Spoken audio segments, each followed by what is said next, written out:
All right, hello everyone, and welcome back for our third and final presentation for today's Eating Disorder Hope 4th virtual online conference. For those of you who've been here for the first 2 hours, thank you so much. We appreciate your being here and being a part of this.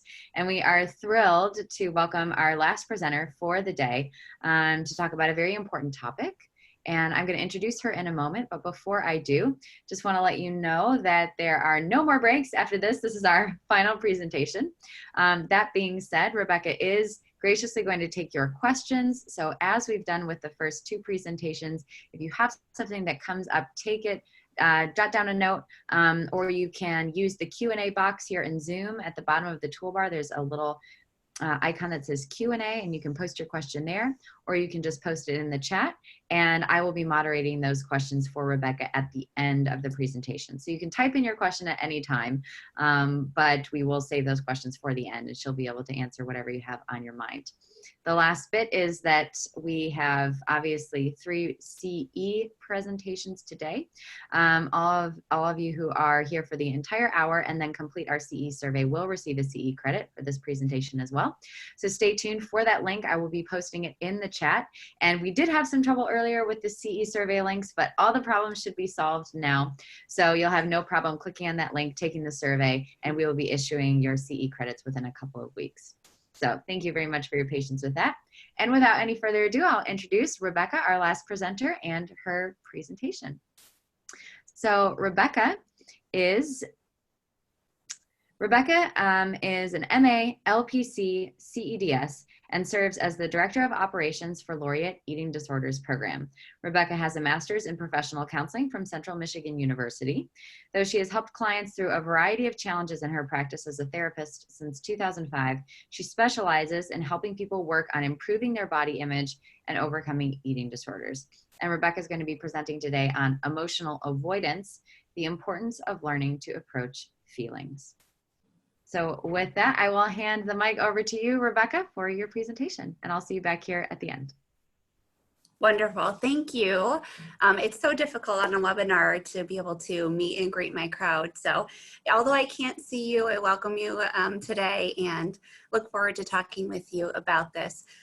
This is something that I'm really passionate about and is something that feels so on the surface, obvious maybe. But, and I'll talk a little bit about on this slide, what caused me to dive deeper into this and how it's been so helpful for me and my work with not only eating disorder patients, but people that have struggled with substance abuse. So as Kristen said, I've been a clinician since 2005. And my passion now is working with eating disorders. I'm a certified eating disorder specialist. But I started my career as a certified employee assistance professional running an employee assistance program. And the majority of the work that I did there was with referrals that came to me for substance abuse issues that were affecting them at work. So I started my career in substance abuse and so can see the parallel between substance abuse issues and eating disorders. So moving forward on my timeline, my most recent previous role was as the Director of Specialty Services at an outpatient clinic in Michigan. Here we ran mindfulness-based stress reduction. So you'll see some of those flavors in my presentation today. And then we also noticed a need in the community for eating disorder services. So I built that from the ground up and really found that passion in my life. But one of my favorite authors, Dr. Dan Siegel, was talking about an idea of his, the Wheel of Awareness. And it was a new book that he was just coming out with. And I'm hopefully, like you guys, if you're sitting on a webinar here, kind of an educational junkie, podcasts, webinars, things like that. I just love to do and have in the background of my life. And I was listening to his Wheel of Awareness discussion, and that podcast ended, and it picked up with the next one, as it does. And the next one was from a physician named Dr. Howard Schubiner, and it was on chronic pain. And so just it caught my interest, and I started to learn a little bit more from him about how pain works and the overlap between emotional and physical pain, and even through his conceptualization of mind-body syndrome, how physical pain can be a manifestation or a way that the body and brain protects itself against emotional pain, which is viewed as more difficult or challenging. So it was really amazing. I worked with Dr. Schubiner to bring this as a service under specialty services for chronic pain to the clinic that I worked with. But I loved it so much because it helped me treat eating disorders better and with a more clear, comprehensive lens. So that's what I'm going to bring you today, is the marriage of how some of those concepts help me to recognize what a big part emotional avoidance plays in the disorders that we treat. I'm a girl who likes a plan, so I'm going to talk about what I'm going to talk about first. I'll dive into the premise, some of the fundamental understandings that you'll want to have as we move forward with this. I'll also talk about the theoretical framework, the education, the knowledge that I dove into to understand this better in case it's something you're interested in. We'll dive into an exploration of an understanding of pain, kind of dissecting it a little bit. And then we'll talk about the impact of avoiding emotional pain. And then lastly, I'll give you some tools to help you dive into these things with your patients, how to teach them to intentionally and skillfully approach pain. So the premise or the understandings that you'll want to have as we move into this. There is a natural response to pain avoidance. We're innately programmed this way. So if you set your hand on a hot burner, your body is going to pull your hand away before you even have time to think about it. You can probably think about times in your life where your body has responded even before your brain knows what's happening. So this is a natural thing. And in most physical pain situations, this is a protective and adaptive thing. You'll also want to come to this with the understanding that emotions have physical signatures in the body. And this is a tricky concept. I'm often met with a puzzled look when I approach patients with this. So we'll talk about it a little bit more and how you can bring that understanding to your patients. I also want you to come to this with the idea that when the mind or the body and the body is the source of the pain, this can create a unique challenge for people. So when we innately want to move away from pain, but we are the source of the pain, it can be dysregulating. There's this huge urge to get away from it, but we cannot avoid ourselves. And so this can sometimes be the root of maladaptive behaviors. It's almost a chaotic push to just get away, to just follow that urge to avoid. So avoidance strategies are an attempt to avoid internal pain, but paradoxically, they increase suffering. So the thing that we're trying to do to make us better is making us struggle more. So with that, we must learn to go against that natural instinct in order to start to approach pain. And that's where we as clinicians come in. We give those skills to approach pain. So I mentioned Dr. Siegel already, but he has such a great metaphor for this, and I use it all the time with patients. So I call them these my dog hands, and I'll paint this picture for you. If a dog bites your hand, your natural instinct is to pull your hand away. But to do that causes more suffering and more damage. So as you see, if you pull away, the teeth sink further into your hand. What you really need to do if a dog bites your hand is actually jam your hand further into its throat so that it gags and releases you. And this is such a perfect illustration of our approach to pain. Our natural instinct is to pull away as fast and as quick as we can.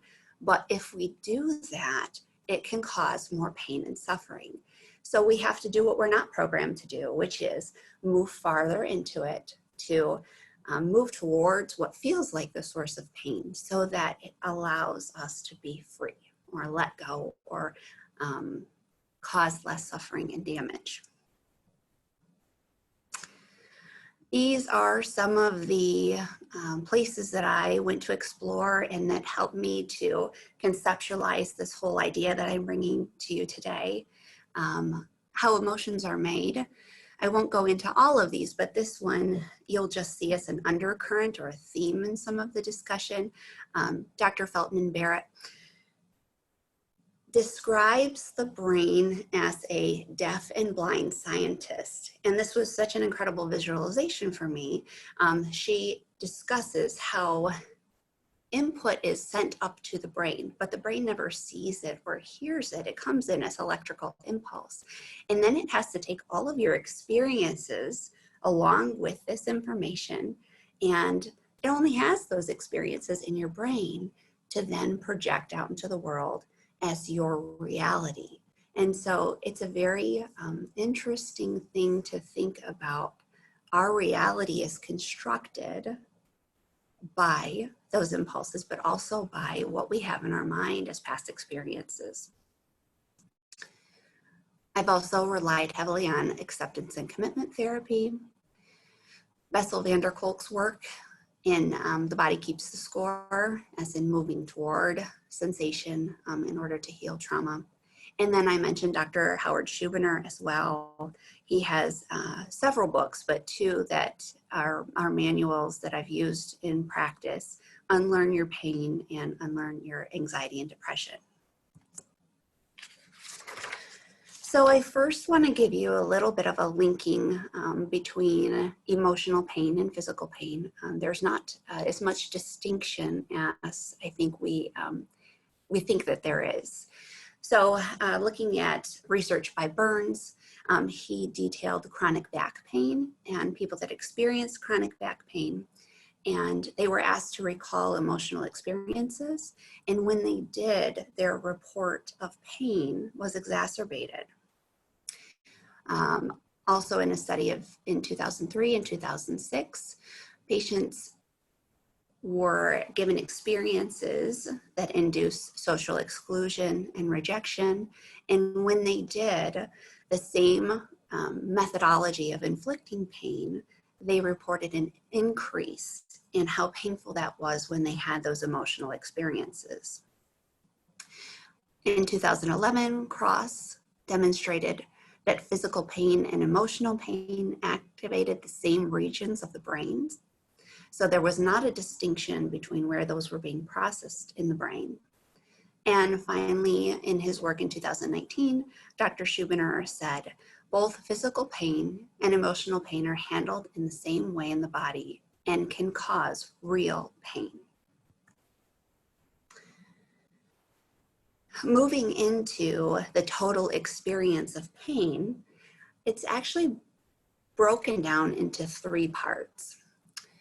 The sensory part is just the neutral sensation in the body. So if you take your hand and you use your fingernail to just do a little scratch on the back of your hand, take a second to do that and just notice the sensation of that. How you might describe that to yourself. For me, I feel a tingle. Where it's located, that's that sensory piece. There's also the cognitive piece, what you think about the pain. This can impact the intensity of pain for you tremendously. The thoughts about what causes this. Is it going to last forever? Is it short-lived? Is it curable? Is it something that can be fixed? And then the affective portion, how you feel about those thoughts about your pain. So I want to give you all an example of what this might look like. And I'll share an example from my own life. My husband is a year younger than his older brother. And when his brother was 37, he was diagnosed with cancer. And a year later, he had passed away. So as you can imagine, this was very emotional for all of us, but of course for my husband as well.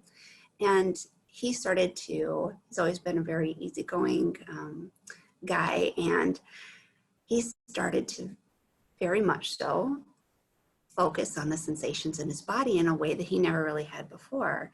They had a different meaning to him now. So he experienced a sensation, which you can see there in the upper right-hand corner. But then his cognition about that was, what is this? What's happening to me? What if it's the same thing that happened to my brother? How did he know what was going on? And so then it moves into this fear, dread, panic, perhaps even, where before this experience, it would have been, oh, I don't know what that is, or whatever. But because of the experience, it changed the cognitions, which then changed the emotions associated, which then led to an even more hyper focus on the sensation of the pain or the sensation in the body. And as you all know, when we have anxiety, this produces a physical stomach, maybe tension in the heart. And so those sensations come into play, which then exacerbate and lead to this even more heightened sense of fear going on. So as I'm demonstrating here on the left-hand side, this has to be serious. This is getting worse. There it is again, all the way to who's going to raise my children if this happens to me too? Then leading to the affect, which was terror, doom, fear. So you can see how all of that goes into the total experience, but also how it all impacts and causes this ripple effect.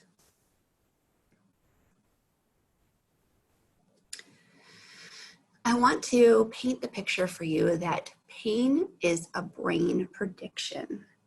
Pain is experienced in the brain, and it serves a very important function. Those that are born without the capacity to feel pain often live short lives. Pain allows us to know when we're causing damage to our body. It helps to protect us from injury. But it also has to balance that with keeping us safe in the face of danger. So an example here, your brain has to make a decision about the level of pain and if it's going to stop you, if that's going to be productive, or if it's not going to be productive. So example here, if you're running through the forest chasing after a deer, let's say, and you fall and you trip, and you sprain your ankle, that injury is going to produce a level of pain that will signal to you that you need to stop what you're doing. Given the same or similar scenario, but changing it from chasing to being chased, running from a lion, and you trip and fall, it is not going to be to your best advantage to stop, to lay down. And so your brain is going to allow you to continue to run because that is the way that it's going to keep you the most safe. And if we think about it, many of us have had experiences, or at least have heard stories about where pain has been able to be ignored because it wasn't the thing that was going to keep the person, serve them in the best face of danger. So again, the idea that all pain is activated in the brain. I've heard this described as if the brain existed in a jar all by itself, nothing but a brain, the body would still feel pain. And that was really interesting to me. So the brain's signal of pain will project a level in accordance with the perceived level of need for protection. So as you can see, this old-time boot here at the bottom of the screen, this was from a peer-reviewed journal that picked up the story of a construction worker who jumped down and landed onto a large nail. You can see it there. And this construction worker wailed in pain, and he had to be rushed to the emergency room by several men who carried him. And when they took the boot off, they found that the nail had gone right through his toes. There was no injury at all. It hadn't touched his foot. But because he was in a space where his brain was connecting this as immediate danger, he did experience significant pain as though that had happened to him. I also have the idea of a hangnail. I don't know about you guys, but my husband, I'll say again, he's one that will get a hangnail. And so the other day I looked down at him and his nail was all bloody. And I said, "What was that?" And he said, "That was a hangnail I just picked up." And for some reason, it just sent a bolt of like, oh gosh, that looks so painful. So thoughts can even produce pain with the absence of anything physical going on for us. I also like the rubber hand illusion. And if you haven't seen this, it's worth Googling or YouTubing. So what happens is a person's hand is laid out in front of them, and then there's a partition, and a fake hand, a rubber hand, is put next to it. And the partition is here, and then the person's other hand is placed out of sight with the partition, behind the partition.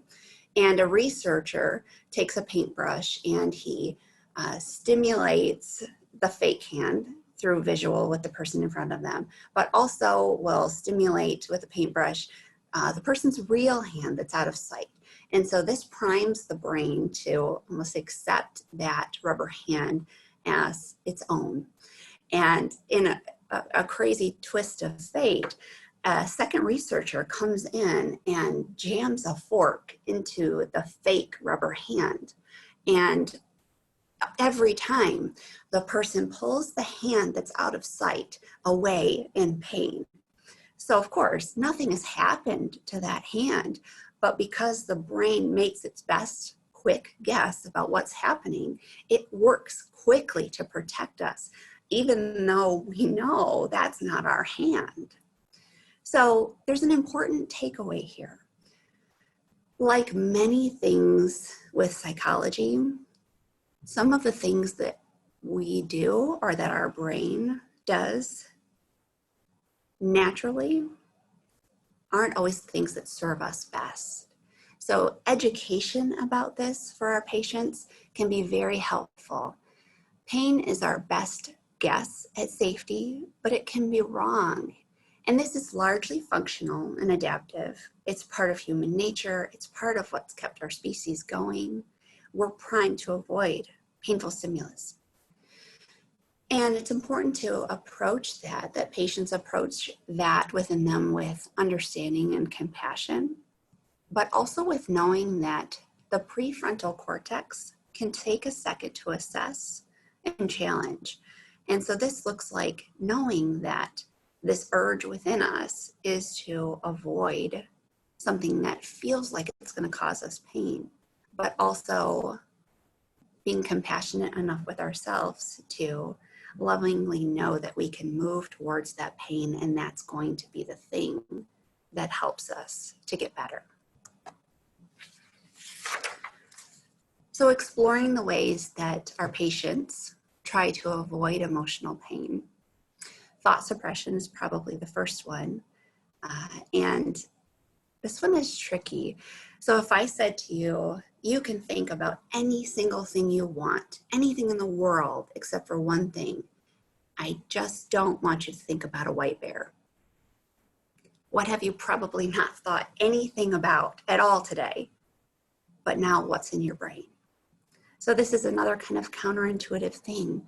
When we try to suppress thoughts, they end up being the primary thing that's on our mind.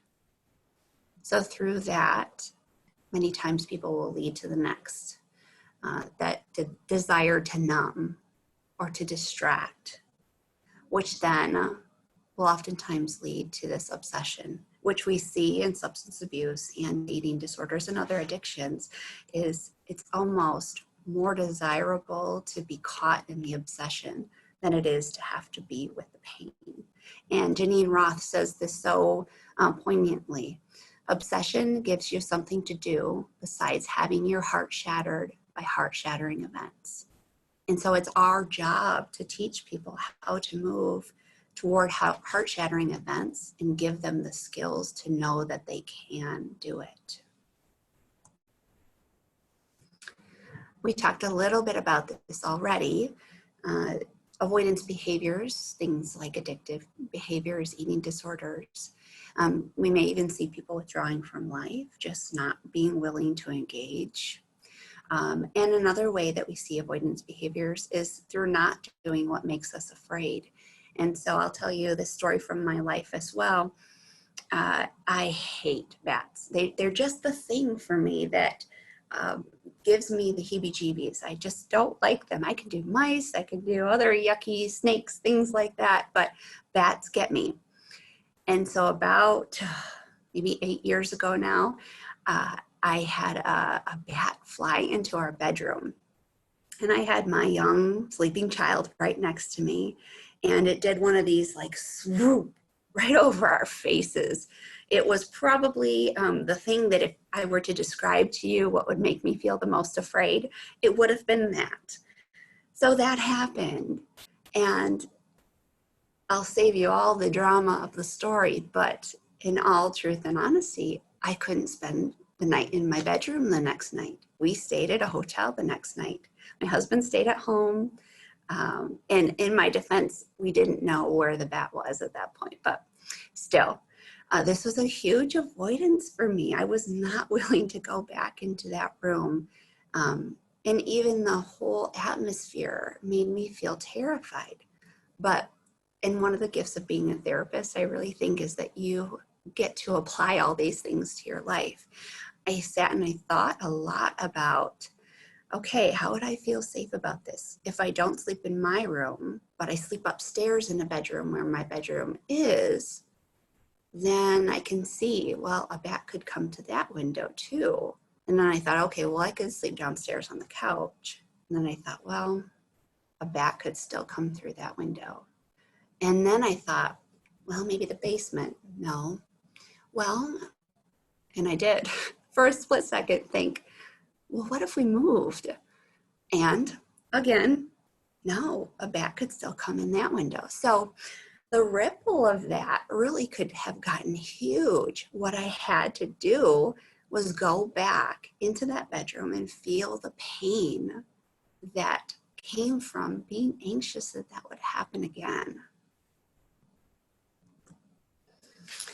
So this is more of a demonstration or a diagram of how that happens.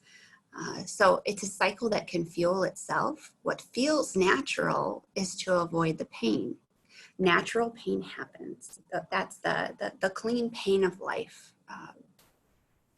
But the more we try to avoid, the more pain and suffering that can create.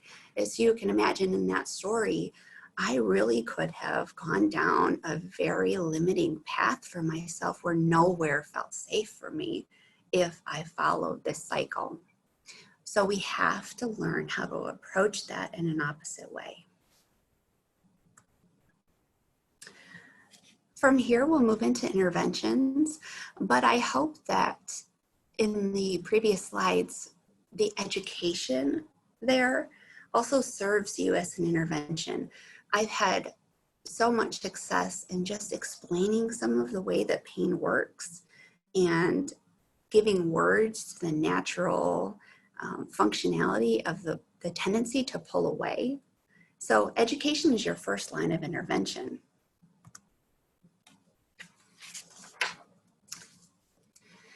Many of you who have done work in substance abuse maybe are already familiar with the precursors of change. This is work that's done by Hanna. Hanna has 7 precursors for change, and it almost reads as an assessment. So these 7 things are indicators that if people can report them in abundance, indicate that change could be or is likely to happen. But this is number 2, and I'll read it to you. A willingness or readiness to experience anxiety or difficulty is the simple surrender to the change process. It is the recognition that one will be willing to feel the discomfort that comes with change.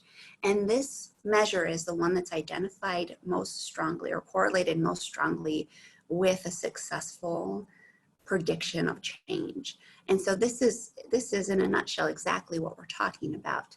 So helping patients to understand that a willingness to say, yes, I know that this process is going to require discomfort, but it's also associated with me getting to the place where I want to be.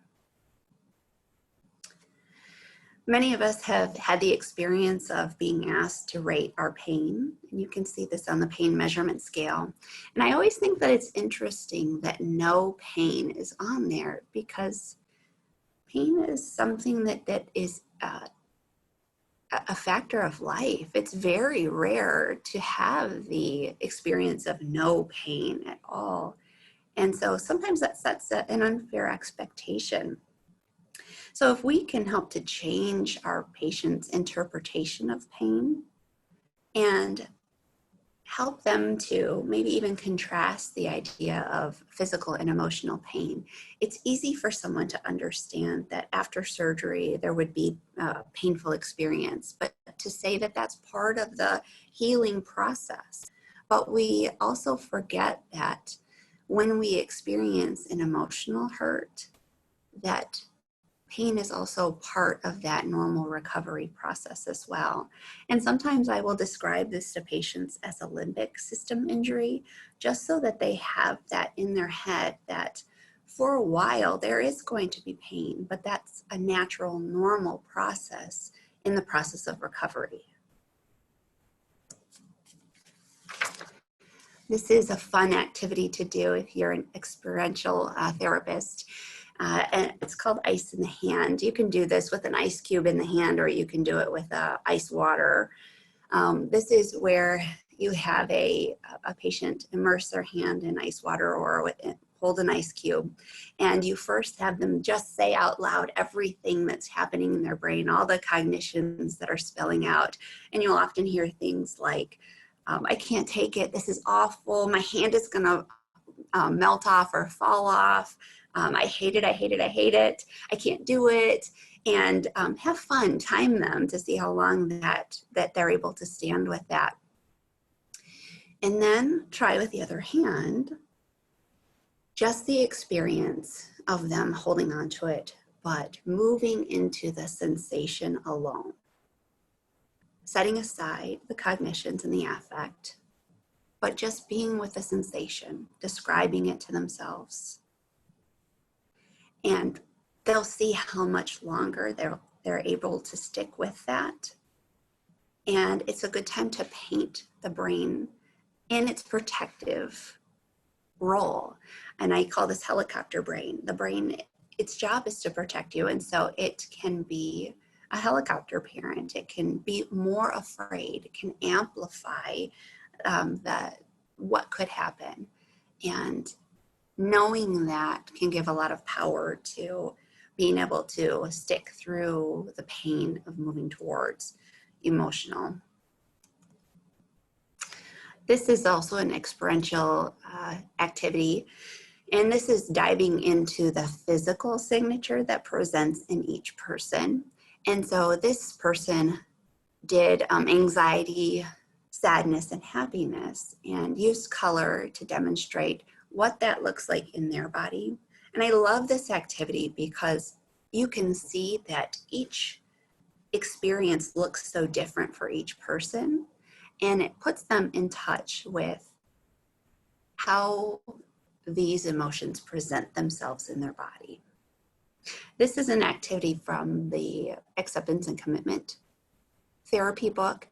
And I think I put the name of that book at the beginning of the title of the slides. This is from Bessel van der Kolk's work. He talks about breathing into the sensation. And so again, as you can see here on this slide, going to the space where you feel that the most intensely and shutting your eyes and being present with that place. And when I have a client that will struggle with that, sometimes I'll even ask them to be with that place and picture a little mouth on it and breathing into and from that space in their body that is holding the most significant sensation. And what I find time and time again is when you are asked to move toward it and hold on to it, the opposite happens. What we want to do is pull away. When we move toward, it's almost like trying to hold on to sand in your hands. You can't, it dissipates, it falls. And so just being present with that and checking in after 10 or 20 seconds of the patient being present with that sensation and just asking, how does it change over time? What does it feel like now? How would you rate it now? And so when I say, how would you rate it now? Many of us that are in the psychology field are familiar with the idea of the subjective units of distress scale.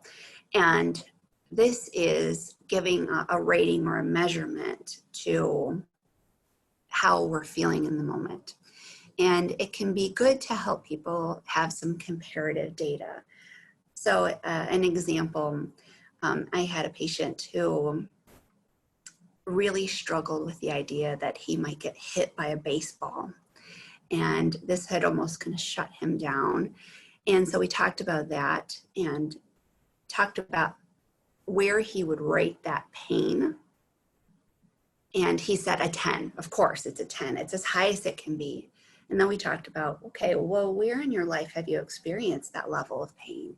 And then he was able to come back to me and say, well, when I broke my arm, that was a 10. And I said, okay, well, let's compare those two. I know you've gotten hit by a baseball and that was uncomfortable, but was it the same level of pain that breaking your arm was?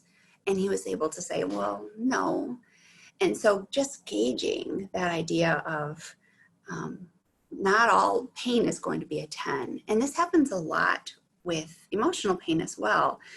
So I'm going to weave that into this next slide. So many patients feel like all emotional pain, if I move towards it, it's going to be a 10 and it's going to last forever. There's no way that I can get out of it.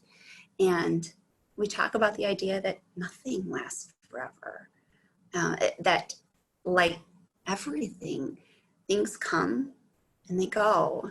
And so just being able to ride out that idea that you can follow the crest and know that it's going to subside. And so many of us that have worked in substance abuse know riding that wave or urge surfing, but we can also do this with the idea of riding out emotional or physical pain. Meditation can be a very good way to help people dive into what's happening in their brain and body, just to quiet what else is going on around them. It helps to promote interoception. And I always find that providing a patient with instructions on how to meditate is imperative. And I ended up doing this by default because so many times I would have people come back to me that would say, I can't meditate. I'm bad at it. I'm horrible about it. So I would dive into what that really meant for them. And they would tell me, well, I tried to meditate, but I just kept having thoughts or kept getting distracted. So I just scrapped it. I wasn't doing it right.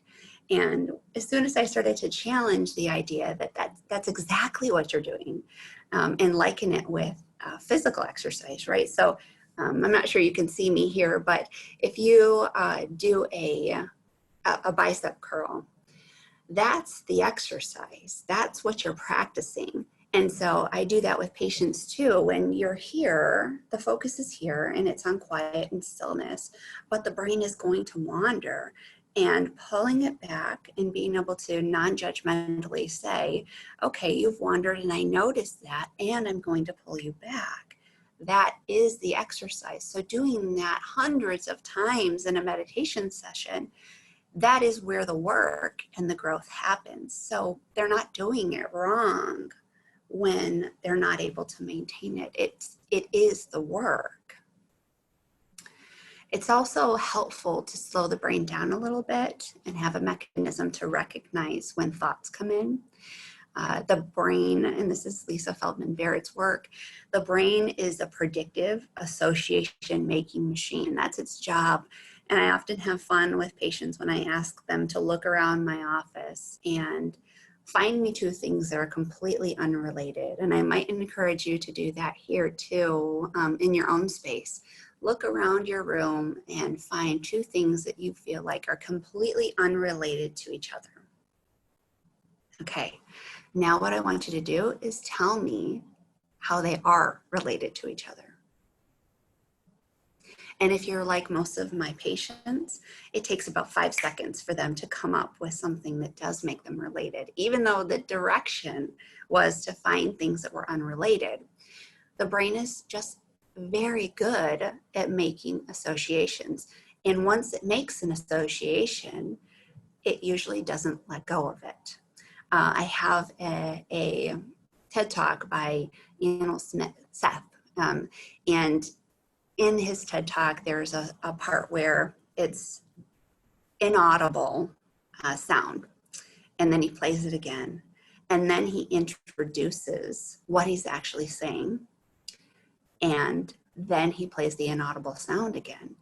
And after you hear the suggestion that he's making to you, you can't hear the gobbledygook that you heard before. You can only ever hear now that statement. So it's a very interesting way to paint the brain in its role as a predictive and association making machine. So being able to have that knowledge allows a patient to be able to consider the idea of having a thought versus having to buy that thought. Just looking at time here. In ACT, there's a lot of discussion about moving towards willingness, and some of the principles in that talk about human suffering being the given, that it's a universal that unites us as a species. And the idea that suffering is rote burn paints the picture of what we're talking about here today.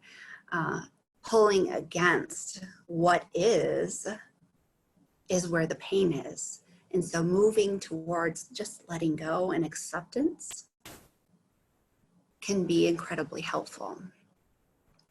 And something that can help with that is being able to visualize your pain, getting almost a representation in your mind about what that pain looks like for you. It can be a color, it can be an animal, it can be a shape, and then exploring what you might do in order to care for that. Maybe you would hold it, or maybe you would rock it.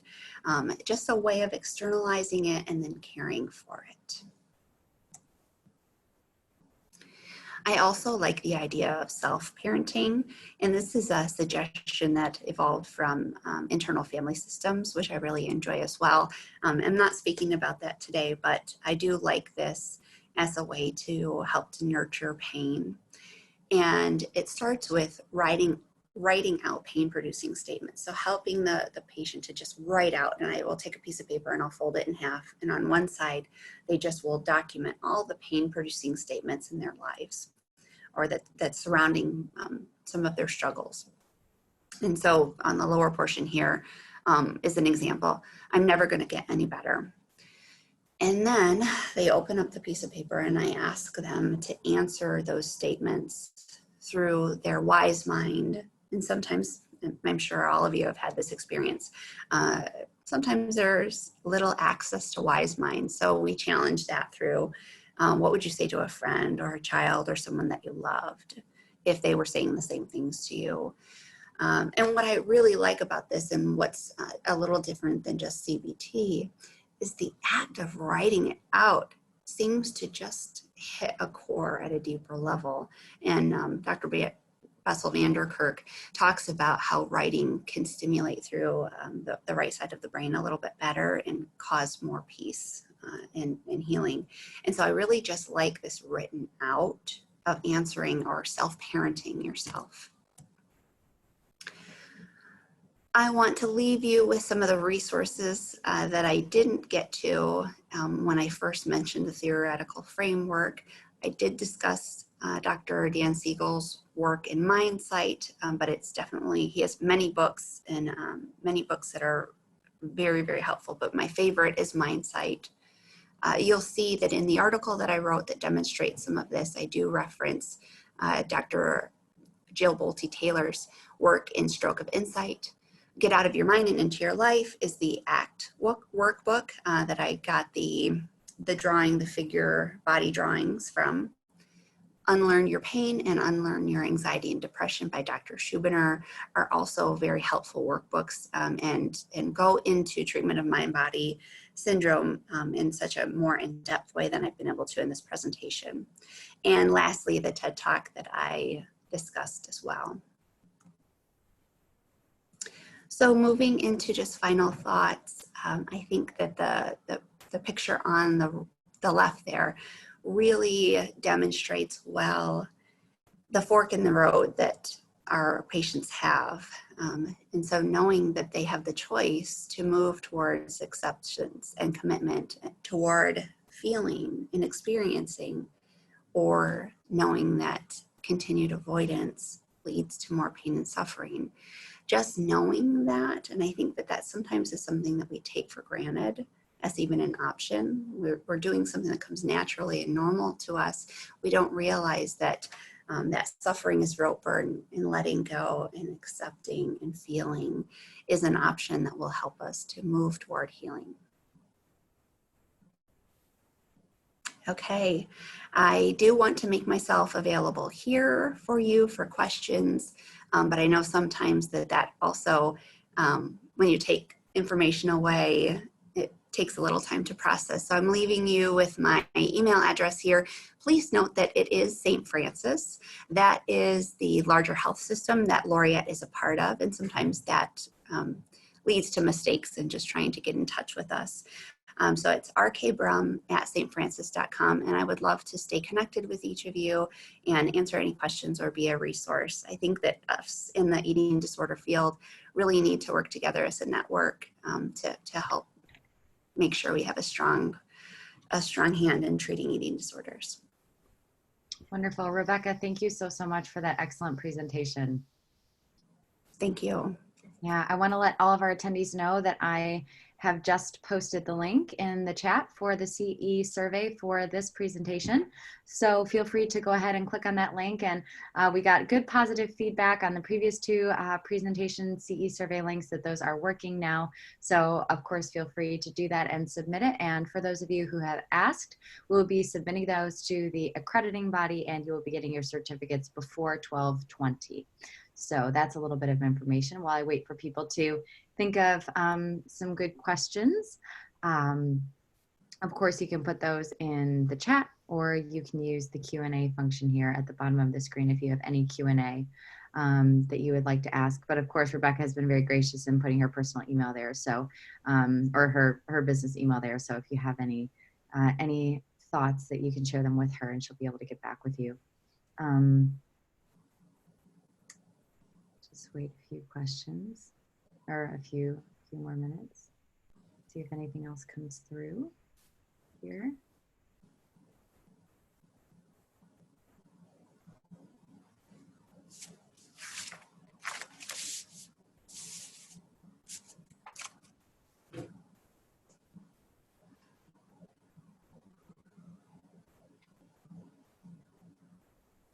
All righty.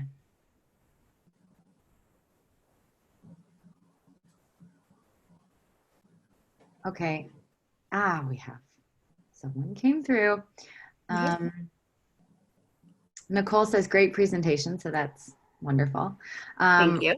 Ron is asking, I am wondering if you think that the use of pain medications can decrease tolerance to pain.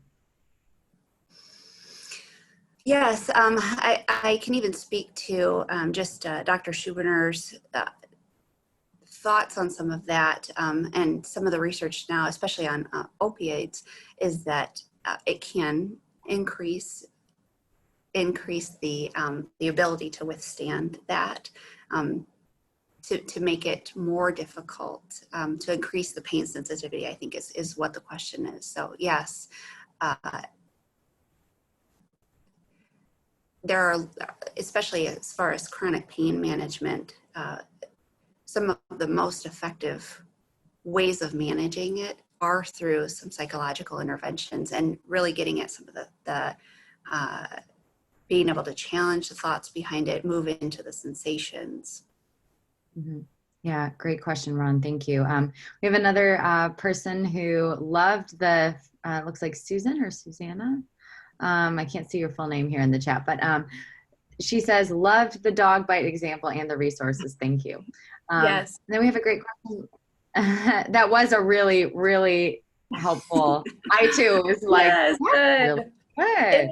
Interesting to show on the screen. Yes, exactly. That added benefit. Rebecca has a great question I'd love to throw in here. Rebecca asks, I'm sorry if you mentioned this, but I'm curious about how to work with folks who actually pursue pain, i.e. trichotillomania or self-harm or masochists. I'm sure there's a lot to be said about how they're probably avoiding emotional pain in favor of physical pain, but I wonder about the psychology of the pleasure that many experience in pain and how that might change your approach. Well, the first thing that comes to my mind, and I'm always, that's such a great question because it leads me to want to dive into the research and what that looks like as well. But the first thing that comes to my mind is that idea of obsession, right? That obsession can be a wonderful thing when we want to avoid feeling what really maybe needs to be felt. If that makes sense, that the pursuit of pain in that situation and maybe a controlled pain is, I'll say, desirable in air quotes, because we know that isn't something that our patients want, but can feel more desirable in comparison to maybe the helicopter brain that we have about what it might really be like to feel the emotional pain. Yeah, great insight. Thank you. Yeah, Rebecca says, thank you so much. Ron follows up and asks, then if folks do decrease their reliance on pain medication, is there research that suggests tolerance to pain can increase as well? So what I would say, and I'm pulling through my previous experience in working with chronic pain, but we also did a lot of work with MAT.